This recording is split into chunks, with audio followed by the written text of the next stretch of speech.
this is Orson Welles speaking. Bringing you now a story called A Point of Law. The law. When I was young enough to think I didn't need any advice, a wise old lawyer gave me some very good advice indeed.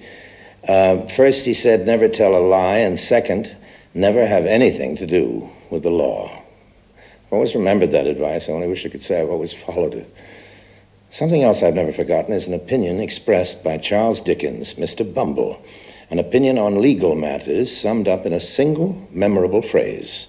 If the law supposes that, said Mr. Bumble, the law is an idiot. Most of us, I guess, are often tempted to agree. But there are occasions. Well, just for instance, take the case of the Daubernons. The Daubernons are an old family, English squires who held vast estates for hundreds of years.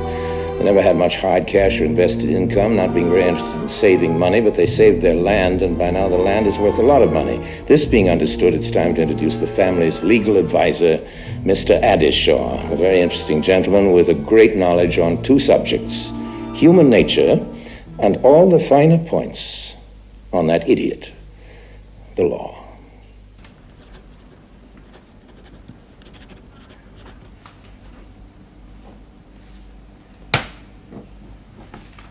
Is that everything? Just this letter, Sir Roger. I've had it typed for your signature. Just as well to let Robert know where he stands. Your nephew has always understood that the estate and its income go first to Kate. Yes, and then to him if she dies first. And I want him to know he's got a decent legacy, at least half decent. I wish it were more.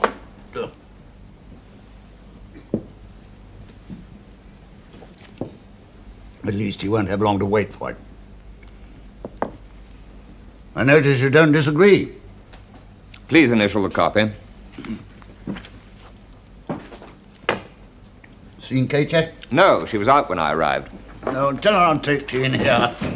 I've got young Mason, the clerk from the State Office, coming over. Mason, he must be new. No, been here 6 months.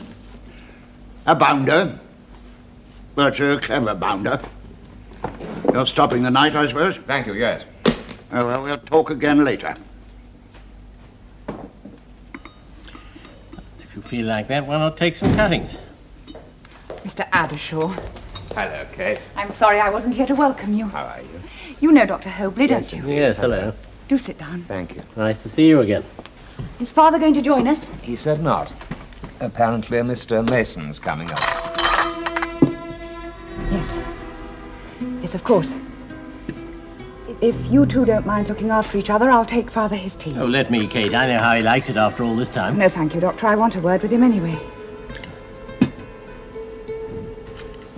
How was your journey down from London, Mr. Adishaw? The train service doesn't improve. No, I suppose not. Do you know, I haven't been in a train. I haven't been out of this village for 10 years.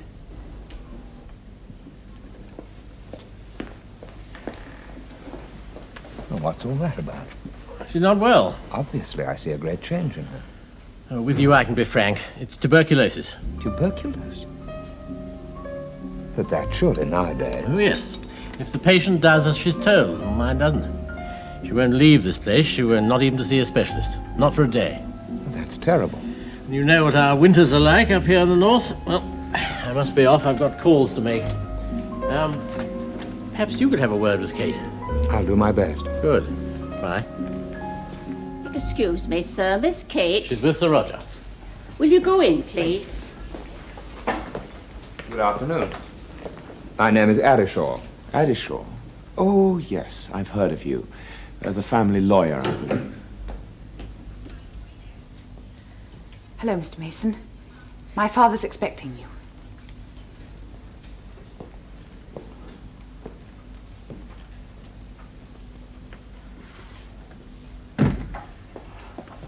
Well, has Dr. Hobley been telling you secrets? I can see that you're ill. Do you know what it is? Oh, yes.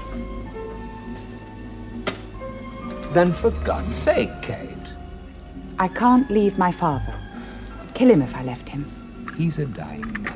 I know, but it may take a long time. Many months. What about yourself? I can't leave him. But the risk. Whatever the risk, whatever happens, I know what I must do. You're very kind, Mr. Adishaw, but please don't let's talk about it anymore.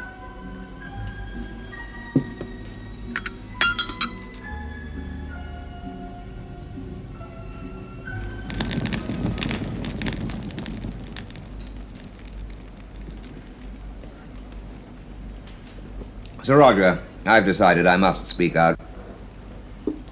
You invariably do. Do you know that Kate is dangerously ill? Who says so? Dr. Hopley. Ah, he's no woman. 15 years ago, he said I wouldn't last 6 months. Kate's as fit as you are. I haven't got consumption. Oh, you think she has? She ought to see a specialist. Hopley suggests you get the best man down from London. A specialist that only frightened Kate. These damn doctors always stick together. No, I won't hear of it. Kate has devoted her life to you. Since your accident, she's hardly left your side for an hour. She's given up all that a woman should have. Marriage, children, a career perhaps. But now she must leave. She needs warmth, sunshine, the best medical treatment. Otherwise she'll die.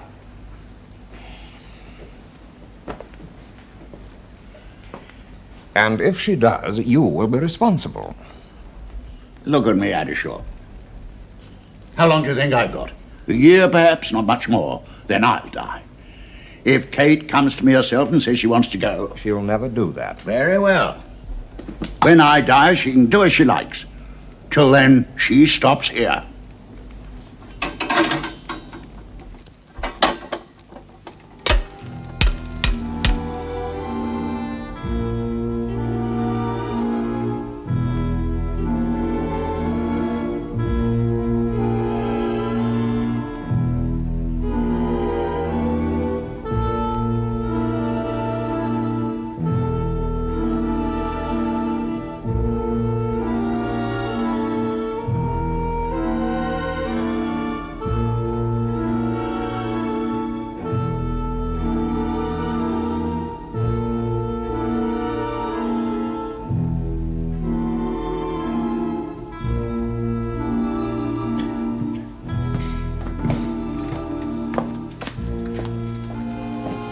Miss Kate, I didn't know you were coming down. You ought to be in your bed. Oh, nonsense, Jenny. I'm very well this morning and I want to talk to Mr. Adishaw. Oh, well, he is in the study, miss. Am I to fetch him out? No, I'll go and join him. If I had my way. You've been so busy, Mr. Adishaw, and so much help to us all. Not a bit of it. I didn't want to bother you until after the funeral. You shouldn't have gone, you know, but if I may say so, I thought you were splendid. Oh, the service was beautiful and everyone so kind. I was only sorry that Robert and his family couldn't be with us. Yes, a pity, but there. A soldier can't always get away from his duty. No, I suppose not. Mr. Adishaw, shouldn't we have a talk about business matters? Never you mind about business. At least not yet. I'll attend to everything. Yes, of course, but Now, what you must do now is think about yourself. Before I left London, I had a word with Sir John Armitage. Hobley suggested him. And he'll certainly advise you to get right away from here to Switzerland, and then Italy for the winter. I intend to go there. Good. Can you arrange for me to have money? Anything you need. Thank you. I think I should tell you. I'm going to be married.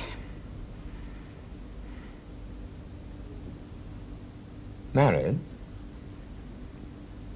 Kate, you can't mean that. Oh, yes, it's perfectly true. But, my dear girl, it's impossible, quite out of the question. You're not fit to marry. I think I have very little longer to live. It's because I'm so ill that I can't afford to wait.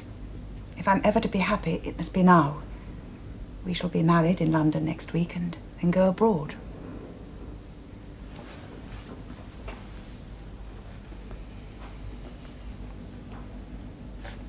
Now, what am I to say? Have I met the man? Have you known him long? We've been devoted to each other for nearly a year. Yes, you have met.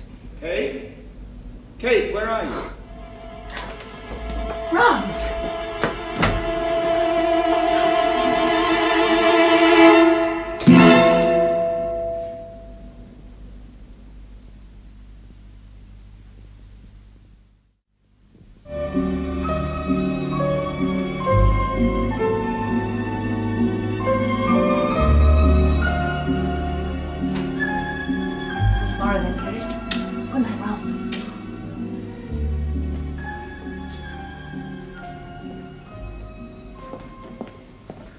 like him. Why don't you say so? My likes or dislikes are quite irrelevant. The important thing is that you should know exactly what you're doing. Which I do. That I must question.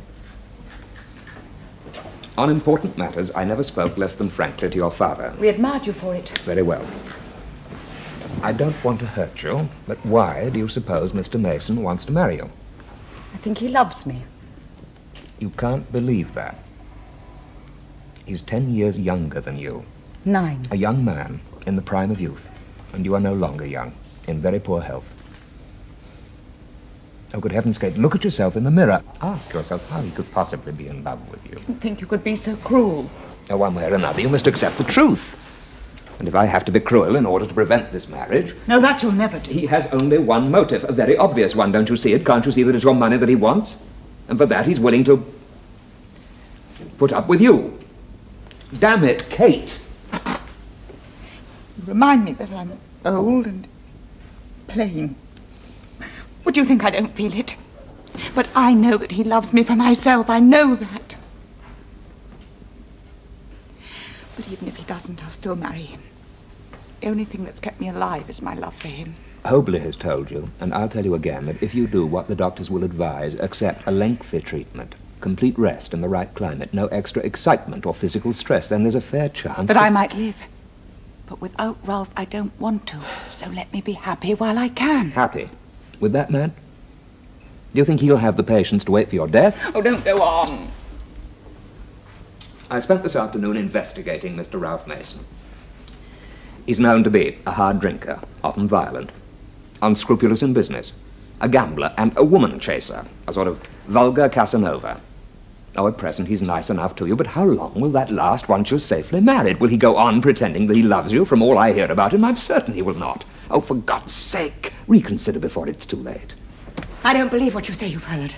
With me, he's never been anything but kind and gentle.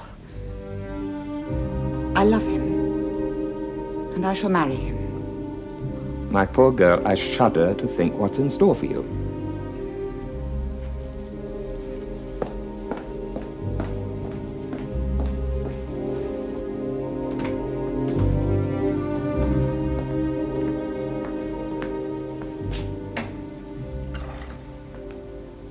Hello, Exchange. Is that you, Dorothy? Good. This is Mr. Adishaw speaking. Yes, I'm at the Manor House. Now, listen, Dorothy. I want you to put a call through to Sir Roger's nephew. That's right, Colonel Robert. Yes, my dear girl, I know he's in Hong Kong. Oh, believe me, they do have telephones there. Yes. Now, attend carefully. As I'm sure you know, Mr. Mason, I'm an old friend of Miss Daubernon and her family. So they tell me. But I want to talk to you purely as a businessman. Good. I'm interested in business. I imagine so. When Miss Daubernon told me that she intended to marry you, I ventured to make certain inquiries. I've heard a good deal about you. I hope you found it amusing. No, but it led me to a fair estimate of your character. How fair, I wonder? And decided me on a certain course of action. Action, eh? That's interesting. You know, of course, that Miss Daubernon is very ill? Yes. Poor little Kate. And that marriage will probably be the death of her?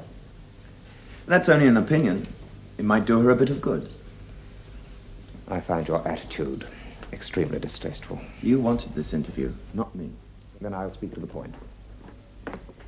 I dare say you won't pretend to me that you're in love with her. You can't seriously wish to marry her. I was never more serious in my life. Very well. I am authorized to offer you an annuity of £3,000 if you will postpone your marriage indefinitely. Who authorized you? Not my ever-loving Kate. The offer stands. And you claim to be a businessman? For the sake of argument, Adishaw, let's say I'm not in love, and that I'm marrying Kate because she'll die soon, and leave me all her money, the estate here, all her property. Do you think I'm stupid enough to accept your offer? Why not? The annuity is guaranteed. Otherwise you'll be dependent upon your wife's will, which she may alter. No fear of that. You refuse? Absolutely. Does it occur to you that what you're doing is very cruel? Like I told you, Adishaw, I'm interested in business.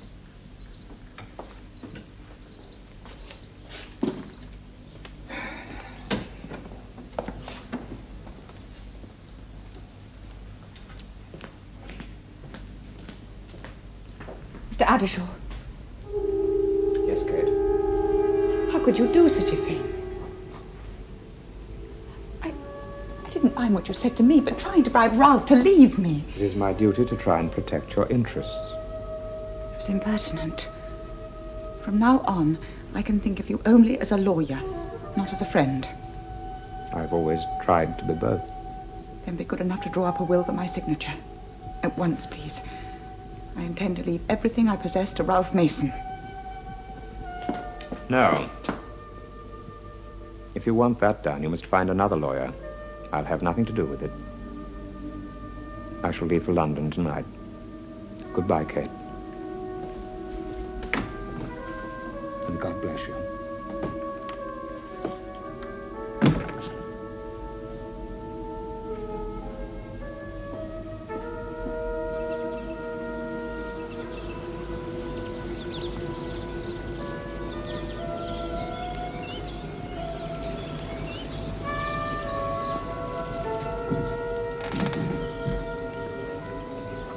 A little wider, please, Maria.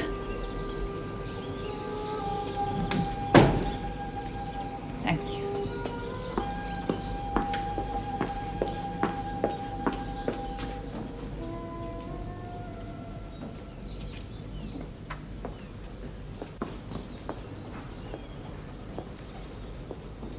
Oh, Ralph. How are you today, my dear? A little better, I think. Where have you been? Swimming. It was marvellous you should have been with me. I wish that I could.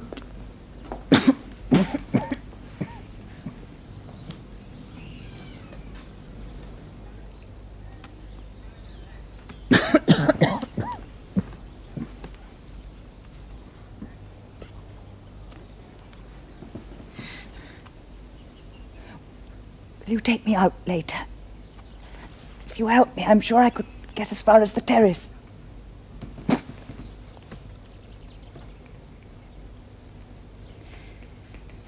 Do you think that I shouldn't, Ralph? Will you stay with me for a little?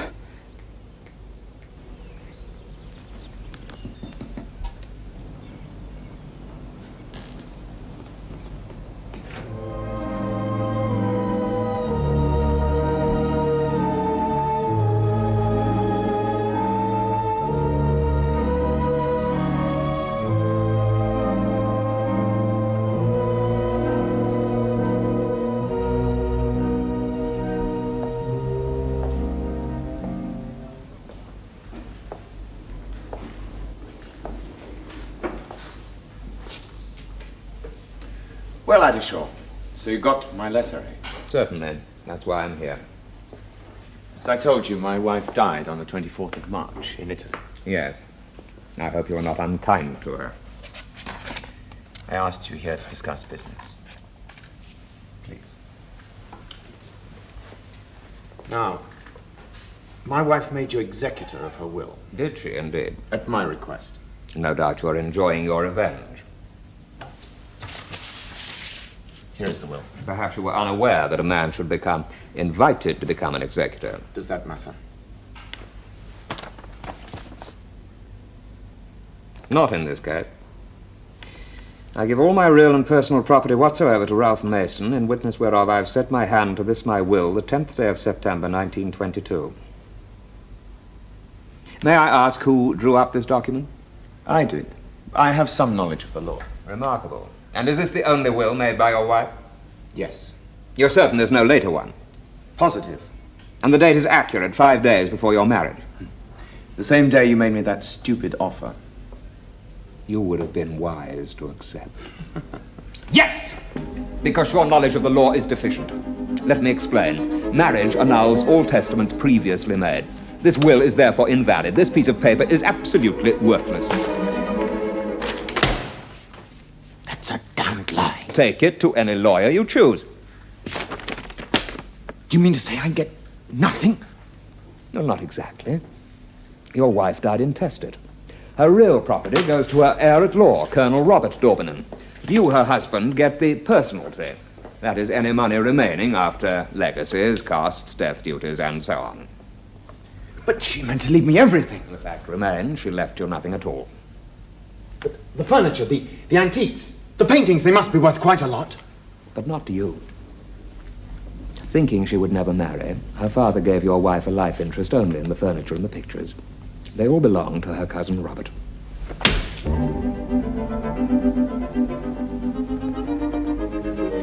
And the money, how much? Very little, I'm afraid. Very little indeed. But you may be sure that what there is will be duly handed over to you. Now, I must ask you to leave this house. You have no right to be here except by Colonel Dauburnon's invitation, which I doubt will be forthcoming. I'll fight you in court over this. You'll find nobody fool enough to take the case.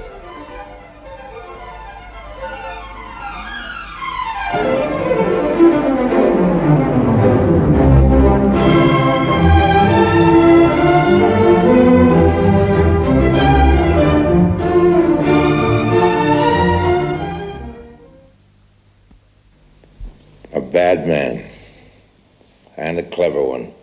But that idiot, the law, had beaten him. Mr. Adishaw settled the estate quickly. The trip to Italy cost a lot of money, and there were other sums to be paid. Mr. Adishaw's own account was not trifling. But the sorrowing widower finally got a check, and I'm sorry not to have seen his face when it arrived. He expected, as you know, an income of many thousands of pounds. The exact sum was £43, 73.5 pence.